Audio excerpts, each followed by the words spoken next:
Washington State CIO Michael Cockrill calls himself the governor's experiment.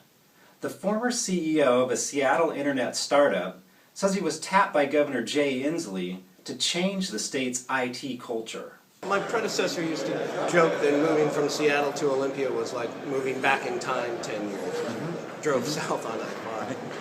I think he exaggerated a little bit, but updating the culture, having it be a little more modern approach, particularly trying to bring some agile principles into not just the software development, but just the way people think about government. Can make a huge difference. Cockrill, who attended the NASCIO Midyear Conference this week in Washington, D.C., said changing the state's culture is vital to the future workforce. One of the realities is that almost 40% of our workforce is eligible for retirement right now.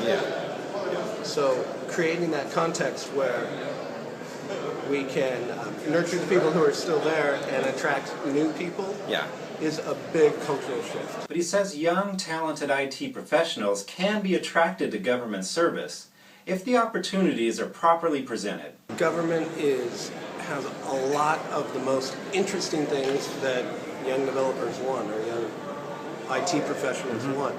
There's tons of opportunity, there's upward mobility, there's a broad range of technologies.